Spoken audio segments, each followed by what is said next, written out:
देखो यार, अगर तुम लोग सीएम पंक के फैन हो तो ये वीडियो डेफिनेटली तुम्हारे लिए होने वाली है, क्योंकि गाइज एईडब्ल्यू में सीएम पंक के रिटर्न के लिए बैक स्टेज से मेजर सपोर्ट आ चुका है। लिया वेट्स के एईडब्ल्यू को लीव करने को लेकर लेवा वेट्स का काफी बड़ा बयान आ गया। एईडब्ल्यू के वेम्बले स्टेडियम में ऑल इन के कैपेसिटी को लेकर बैक स्टेज से बहुत बड़ी अपडेट आ चुकी है। एईडब्ल्यू के वर्ल्ड चैंपियन एमजेएफ एईडब्ल्यू के बाहर पहली बार इंडी पर अपीयर हो चुके हैं। एईडब्ल्यू के कोलिजन शो के डेब्यू के बाद रैम्पेज का फॉर्मेट रिवील हो चुका है। तो गाइज वहीं एईडब्ल्यू और वार्नर मीडिया के टीवी डील को लेकर बैक स्टेज से एक और बड़ी अपडेट आ रही है। तो गाइज चलिए बिना किसी देरी के शुरू करते हैं इस वीडियो को। और गाइज सबसे पहले बात करेंगे best in the world CM Punk की। वेल गाइज ये बात हम सभी लोगों को मालूम है कि 17 जून को एईडब्ल्यू के ब्रांड न्यू टेलीविजन शो के ऊपर सीएम पंक एईडब्ल्यू कंपनी पर कमबैक करेंगे। बट गाइज ये बात भी हम सभी लोगों को मालूम है कि लास्ट ईयर एईडब्ल्यू के ऑल आउट पर हुए बवाल के बाद सीएम पंक को लेकर काफी ज्यादा नेगेटिविटी छाई थी। और गाइज मल्टीपल रिपोर्टर्स का ये दावा करना था कि एईडब्ल्यू के लॉकर रूम में कोई भी सीएम पंक को देखना नहीं चाहता है। और guys Dave Meltzer, Brian Albert सहित मल्टीपल रिपोर्टर्स ने ये दावा किया था कि एईडब्ल्यू का लॉकर रूम नहीं चाहता है कि सीएम पंक एईडब्ल्यू कंपनी पर वापस आए। और क्योंकि लॉकर रूम नहीं चाहता है कि सीएम पंक एईडब्ल्यू पर वापस आए, तो इसीलिए टोनी खान सीएम पंक को वापस नहीं ला सकते गए। और गाइज यही पिछले साल इन सभी रिपोर्ट के बाद अब फाइनली जब सीएम पंक सच में वापस आ रहे हैं, तो गाइज यही एईडब्ल्यू के लॉकर रूम के करंट माहौल को लेकर इस हफ्ते डब्ल्यूडब्ल्यूई के फॉर्मर सुपरस्टार मोजो रॉली ने उनके लेटेस्ट इंटरव्यू के अंदर बात की है। वेल गाइज अगर आप लोग को नहीं मालूम है तो गाइज मैं आप लोग को बता दूं, मोजो रॉली एईडब्ल्यू के बैक स्टेज पर बहुत सारे लोगों को पर्सनली जानते हैं। और गाइज इस हफ्ते मोजो रॉली के लेटेस्ट इंटरव्यू के अंदर मोजो रॉली का ये कहना है कि मोजो रॉली के सीएम पंक के कभी भी फैन नहीं थे। और guys mojo really personally CM Punk से कभी मिले भी नहीं गए। बट गाइज यहाँ पर एईडब्ल्यू के ऑल आउट के हुए बवाल के बाद जब सोशल मीडिया पर सीएम पंक को लेकर मोजो रॉली ने काफी सारे नेगेटिव चीजें पढ़ी, तो गाइज यहाँ पर मोजो रॉली ने पर्सनली एईडब्ल्यू के बैक स्टेज के ऊपर सीएम पंक के सिचुएशन को लेकर काफी सारे लोगों से बात की। और गाइज यहाँ पर इस समय एईडब्ल्यू के अंदर सीएम पंक के रिटर्न को लेकर जो रूमर चल रहे गए, उन रूमर्स के अंदर मोजो रॉली को काफी ज्यादा सच्चाई लगती गई। क्योंकि गाइज यहाँ पर मोजो रॉली का ये कहना है कि वो लगभग एईडब्ल्यू के रोस्टर के आधे रेसलर को जानते गए। और गाइज मोजो रॉली ने बैक स्टेज पर जितने भी लोगों से बात की गए, उनमें से ज्यादातर लोग सीएम पंक के रिटर्न के सपोर्ट के अंदर है। और गाइज यहाँ पर रेसलिंग ऑब्जर्वर्स का ये कहना कि एईडब्ल्यू में रेसलर सीएम पंक को वापस देखना नहीं चाहते गए, ये वाली बात पूरी तरह से गलत है। क्योंकि गाइज मोजो रॉली का ये कहना है कि एईडब्ल्यू के बैक स्टेज के ऊपर सीएम पंक के रिटर्न होने को लेकर बैक स्टेज पर सीएम पंक को मेजर सपोर्ट मिल रहा है। और गाइज एईडब्ल्यू के बैक स्टेज के ऊपर ज्यादा लोग सीएम पंक को कंपनी में वापस देखना चाहते गए। और गाइज इसीलिए रेसलिंग ऑब्जर्वर्स का ये कहना कि एईडब्ल्यू का लॉकर रूम सीएम पंक को देखना नहीं चाहता है, ये वाली बात पूरी तरह से गलत है। और गाइज जब तक मोजो रॉली ने पर्सनली एईडब्ल्यू के बैक स्टेज के ऊपर लोगों से बात नहीं की थी, तब तक मोजो रॉली को भी यही लग रहा था कि लोग सीएम पंक को वापस देखना नहीं चाहते गए। बट गाइज अब जबकि मोजो रॉली ने पर्सनली बात की गई, तो गाइज मोजो रॉली ये कंफर्म कर सकते गए कि सीएम पंक के एईडब्ल्यू में रिटर्न होने को लेकर एईडब्ल्यू के बैक स्टेज पर इस समय मेजर सपोर्ट है। और गाइज मोजो रॉली भी ये देखने के लिए बहुत ज्यादा इंटरेस्टेड है कि टोनी खान सीएम पंक को कैसे लाते गए। वेल गाइज ये बात तो मैंने आप लोग को हमेशा कही थी कि रेसलिंग ऑब्जर्वर डेव मेजर और ब्रायन एल्बर्ट के द्वारा सीएम पंक को लेकर ज्यादा फेक न्यूज़ें फैलाई गई थी। बट गाइज चलिए फिलहाल बात एईडब्ल्यू के अब तक के biggest show AEW all in की। वेल गाइज बात करें यहाँ पर एईडब्ल्यू ऑल इन की, तो गाइज ये बात तो आप सभी लोगों को मालूम होगा, एईडब्ल्यू के ऑल इन पेपर व्यू के लिए टोनी खान ने official 60,000 ticket sell out announce किया है। बट गाइज इसके बाद कुछ दिनों तक ये रूमर चल रही थी कि एईडब्ल्यू कंपनी ने ऑल इन पेपर व्यू के लिए 70,000 टिकट सोल्ड आउट कर दिए हैं। बट गाइज क्योंकि एईडब्ल्यू कंपनी ने कभी भी ये ऑफिशियली अनाउंस नहीं किया कि एईडब्ल्यू ने 70,000 टिकट सोल्ड आउट कर दिए हैं, तो गाइज इसीलिए अब फाइनली ये रिवील हो चुका है कि एईडब्ल्यू के ऑल इन पेपर व्यू के ऊपर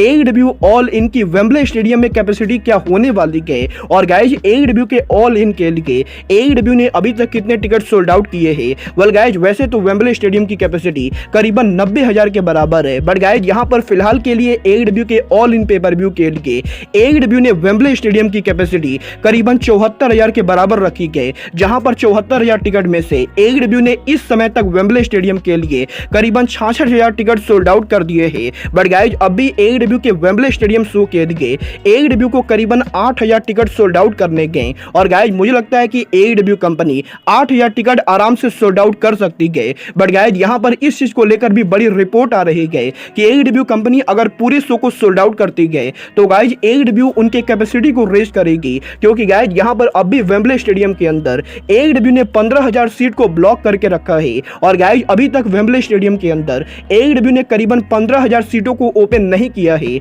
और गाइज क्योंकि अभी ऑल इन के अंदर करीबन 3-3.5 महीने बाकी गए तो गाइज हो सकता है कि 74000 टिकट के सोल्ड आउट होने के बाद AEW कंपनी ऑल इन की कैपेसिटी को और बढ़ाने वाली है। वेल गाइज देखना बहुत ही दिलचस्प होगा कि ऑल इन की फाइनल कैपेसिटी क्या होती है। बट गाइज चलिए फिलहाल आगे बढ़ते और बात करते हैं AEW के वर्ल्ड चैंपियन MJF की। वगैरह यहाँ पर MJF की तो गाइज अगर आप लोग को नहीं मालूम है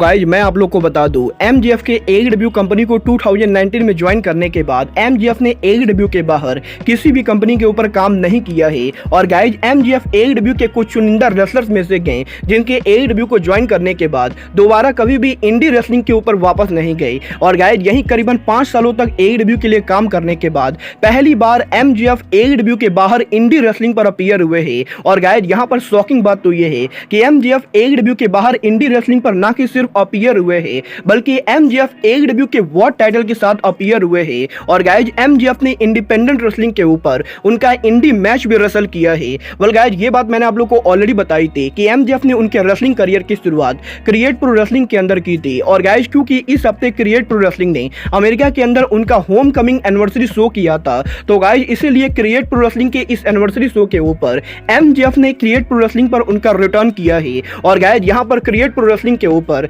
MJF ने क्रिएट प्रो रेसलिंग के अप एंड कमिंग रेसलर के साथ मैच भी रेसल किया है। और गाइज मजेदार बात तो ये थी कि MJF इस समय AEW के अंदर टोटल हील रेसलर हैं but guys create pro wrestling के ऊपर MJF बेबी फेस का रोल प्ले कर रहे थे, क्योंकि गाइज यहाँ पर क्रिएट प्रो रेसलिंग वो कंपनी है जिसने पहली बार MJF को रेसलिंग बिजनेस में वेलकम किया था और गाइज क्योंकि MJF इसी कंपनी से ग्रेजुएट हुए थे तो गाइज इसीलिए जब होम कमिंग के ऊपर MJF ने इस हफ्ते उनका रिटर्न किया तो गाइज वो शो के ऊपर टोटली बेबी फेस की तरह रेसल कर रहे थे और गाइज मैच को जीत जाने के बाद भी MJF AEW के डबल और नथिंग पेपर व्यू को लेकर प्रोमो कट करते गए जहां पर MJF उनके फैंस को थैंक यू करते गए और गाइज MJF ये कहते गए कि अगर क्रिएट प्रो रेसलिंग नहीं होती तो आज MJF AEW के अंदर नहीं होते और गाइज अगर क्रिएट प्रो रेसलिंग नहीं होती तो MJF शायद AEW के वर्ल्ड चैंपियन भी नहीं बनते। और गाइज यहां पर करीबन 5 सालों के बाद MJF पहली बार AEW के बाहर AEW के वर्ल्ड चैंपियन के तौर पर AEW के बाहर इंडी पर अपीयर हुए हैं। गाइज ये तो बात हुई AEW के world champion Maxwell Jacob Friedman की। बट गाइज चलिए फिलहाल आगे बढ़ते हैं और बात करते हैं AEW के अनदर ओरिजिनल सुपरस्टार लेवा वेट्स की। अगर बात करें यहाँ पर लेवा वेट्स की तो गाइज ये बात तो मैंने आप लोग को ऑलरेडी बताई है कि लेवा वेट्स का AEW कॉन्ट्रैक्ट एक्सपायर हो चुका है और गाइज वो अब AEW कंपनी पर काम नहीं करने वाली गए। बट गाइज यही इस हफ्ते लेवा वेट्स के ट्विच स्ट्रीम के ऊपर उन्होंने उनके AEW डिपार्चर को लेकर बहुत ही अमेजिंग स्टोरी शेयर की गई, जहां पर लेवा वेट्स का ये कहना है कि लेवा वेट्स के 2019 में AEW कंपनी को ज्वाइन करने के बाद उन्हें ओरिजिनली ये बात याद भी नहीं थी कि इस साल उनका कॉन्ट्रैक्ट कब एक्सपायर होने वाला है। और गाइज ओरिजिनली इस हफ्ते वो उनके डेंटल सर्जरी के लिए जा रही थी, जहां पर लेवा वेट्स के डेंटल सर्जरी कराने के बाद जब लेवा वेट्स उनके घर वापस आ रही थी तो गाइज उस समय AEW कंपनी ने लेवा वेट्स को मेल किया था और गाइज AEW कंपनी ने लेवा वेट्स को मेल करके ये बताया कि उनका AEW कॉन्ट्रैक्ट एक्सपायर हो चुका है और टोनी खान अब उनके कॉन्ट्रैक्ट को एक्सटेंड नहीं करने वाले गए। और गाइज ये चीज देखकर लेवा वेट्स पर्सनली काफी शॉक हुई थी, क्योंकि गाइज उन्हें कोई भी अंदाजा नहीं था कि उनका AEW कॉन्ट्रैक्ट एक्सपायर हो चुका है और गाइज वो तो ओरिजिनली AEW के नेक्स्ट वीक डायनामाइट पर जाने का भी प्लान कर रही थी।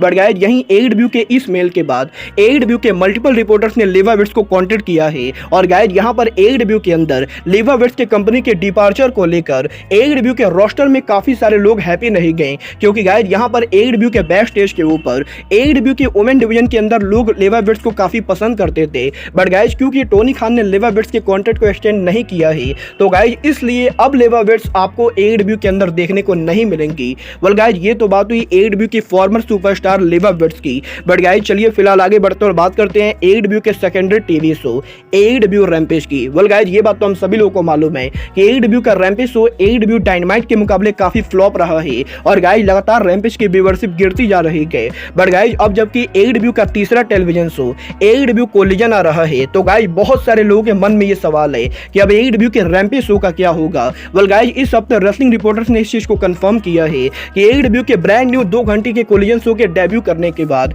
AEW कंपनी रैम्पेज के फॉर्मेट को काफी ज्यादा चेंज करने वाले गए। और गाइज यहाँ पर basically AEW company AEW rampage को WWE हीट की तरह बनाने वाली गए। वेल गाइज अगर आप लोग को नहीं मालूम है कि WWE हीट क्या है तो गाइज मैं आपको बता दूं, WWE 1990 से लेकर 2020 के बीच में संडे नाइट को उनका 1 घंटे का एक टीवी शो करते थे, जिस शो के ऊपर WWE के अपकमिंग और यंग रेसलर कंपीट करते थे। और गाइज ये शो बेसिकली पेपर व्यू को बिल्डअप देने में मदद करता था। और गाइज यही अब रिपोर्टर्स का ये कहना है कि AEW के 2 घंटे के न्यू कोलिजन शो के डेब्यू करने के बाद टोनी खान AEW रैम्पेज को उनके कंपनी का WWE हीट बनाने वाले गए। और गाइज बेसिकली इस शो के ऊपर टोनी खान ज्यादा इंडी रेसलर और अप एंड कमिंग रेसलर को रेसलर कराएंगे। और गाइज यहाँ पर बेसिकली इस पेपर व्यू के ऊपर AEW कंपनी के टॉप रेसलर कंपीट ना करके बल्कि AEW के up and coming wrestler compete करेंगे। वेल गाइस देखना बहुत ही दिलचस्प होगा कि इस समय AEW के जब टॉप रेसलर रैम्पेज पर अपीयर हो रहे हैं तो गाइस रैम्पेज इतना ज्यादा फ्लॉप हो रहा है, तो गाइस जब यंग रेसलर अपीयर होंगे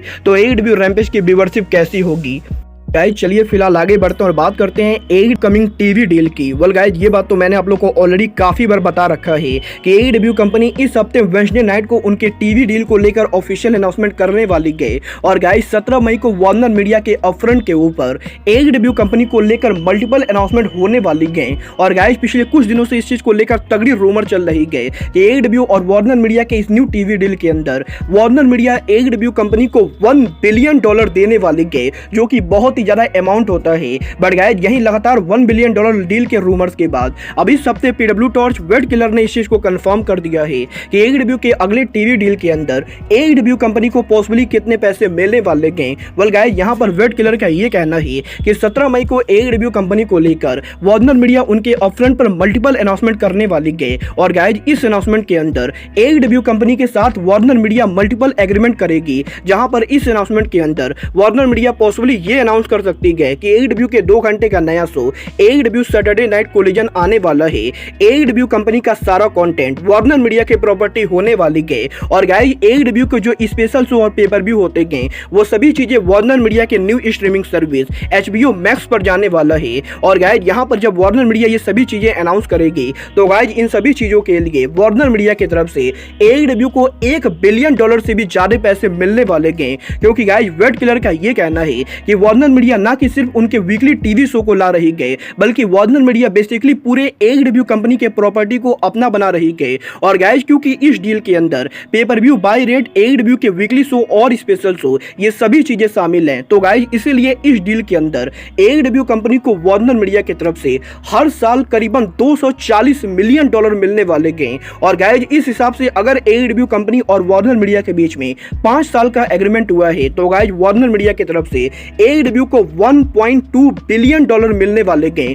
जो कि 1 बिलियन से भी ज्यादा होता है। और गाइस यहाँ पर वेड किलर का ये कहना है कि बेसिकली वार्नर मीडिया और AEW के न्यू डील के बाद अगर वार्नर मीडिया हर साल AEW को $240 मिलियन पे करती गए तो गाइस इस हिसाब से हर हफ्ते AEW कंपनी वार्नर मीडिया की तरफ से $4.6 मिलियन लेगी, जो कि AEW के लिए बहुत ज्यादा प्रॉफिटेबल होगा। और गाइस यहाँ पर वेड किलर ने इस चीज को लगभग कंफर्म किया है कि AEW का जो नया टीवी डील होने वाला है वो पॉसिबली $1.2 बिलियन का हो सकता है। वेल गाइस देखना बहुत ही दिलचस्प होगा कि 17 मई को वार्नर मीडिया इस चीज को कैसे अनाउंस करती गए और गाइस टोनी खान TNT के ऊपर कौन अनाउंसमेंट करते गए। बट गाइस आपको क्या लगता है AEW 1 साल के लिए $240 मिलियन डिजर्व करती है या नहीं? आप लोग मुझे कमेंट करके बताएंगे। बट गाइस अब आज के इस वीडियो में बस इतना ही। मैं मिलता हूं आपसे अपने अगले वीडियो में। बट गाइस तब तक के लिए goodbye, good night and bang.